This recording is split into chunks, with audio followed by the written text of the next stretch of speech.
Sanggung. Assalamualaikum semua, selamat siang.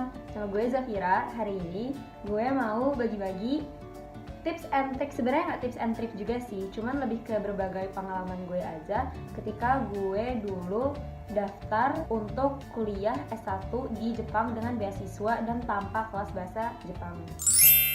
Kita hari ini ditemenin oleh minuman Pocari Sweat karena aku gak enak badan semenjak aku landing dari Indonesia minggu lalu. Jadi kita akan ngobrol santai, ambil minum kalian, ini minum aku, yuk kita bagi-bagi cerita. Di program gue yang sekarang ini, itu yang namanya program G30. Program G30 adalah program di mana gue bakal kuliah di Jepang selama 4 tahun. Dari gue masuk nih sampai gue lulus, lalu skripsi pun semua pakai bahasa Inggris. Semua kelas pun pakai menggunakan bahasa Inggris dan teman-teman gue pun teman-teman dari berbagai macam negara. Nah, untuk mengambil program ini, gue sama sekali nggak diminta ketika tahun pertama untuk ngambil kelas full bahasa Jepang. Karena tentunya kelas-kelas gue sekarang ini yang gue ambil itu semua full pakai bahasa Inggris. Nah, pasti ada beberapa dong dari kalian yang mikir, tapi kok bisa sih? Bukannya umumnya kalau di Jepang tuh, apalagi kalau beasiswa, bukannya umumnya tuh harus sekolah bahasa dulu ya? Kalian tetap harus ingat bahwa ini adalah hanya satu dari sekian banyaknya program beasiswa kuliah di Jepang yang disediakan oleh pemerintah Jepang. Jadi kalau misalnya bukan ini yang kalian cari, kalian bisa banget pasti ngecek video-video lain yang aku yakin pasti ada banyak banget. Nomor 2, mungkin video ini bisa lebih cocok untuk siswa-siswa SMA sekarang yang pengen pursue S1 di Jepang atau mahasiswa-mahasiswa lain yang pengen ngulang lagi S1 di Jepang. Jadi di video ini aku bakal ngejelasin beberapa hal. Pertama, apa sih G30 itu? Yaitu program yang aku ambil sekarang. Terus apa sih persyaratannya? Terus proses mendaftarannya seperti apa? Terus nanti kalau misalnya dapat program ini, terus apa aja sih yang di cover dengan beasiswa yang aku dapetin? Untuk sekilas pengenalan dulu, program apa G30 nih? G30 itu program internasional yang disediakan pemerintah Jepang di kampus-kampus ternama, universitas-universitas ternama di Jepang. Jadi Tokyo University ada, Osaka University ada, Kyoto ada, Kyushu, Nagoya, semuanya kebanyakan kalau ternama itu ada.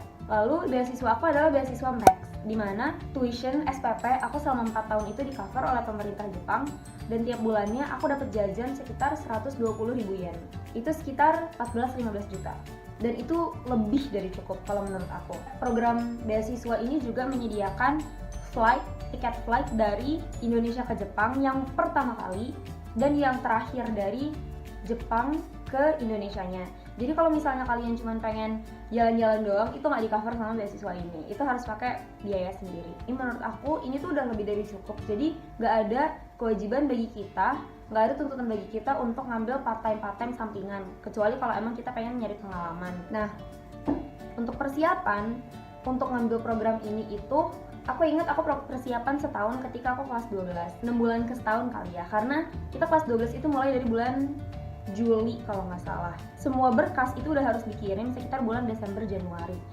Jadi waktu itu dari bulan Juli sampai bulan November itu adalah masa persiapan. Jadi Juli, Agustus, September, Oktober, November, 5 bulan lah ya. 5 bulan itu untuk tahap pertama. Terus persyaratannya apa aja sih? Yang harus kita ingat adalah syarat itu untuk semua kampus berbeda.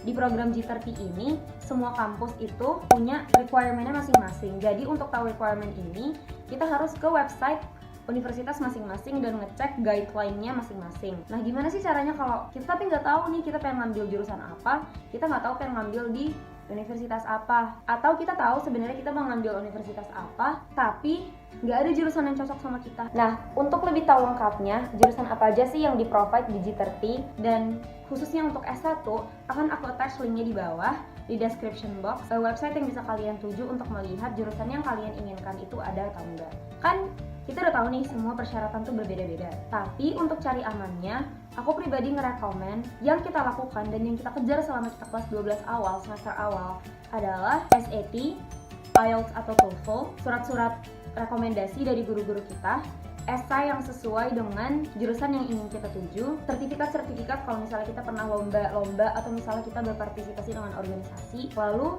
transkrip yang paling penting, nilai rapot. Dan harus ingat dokumen-dokumen ini tuh semua harus pakai bahasa Inggris.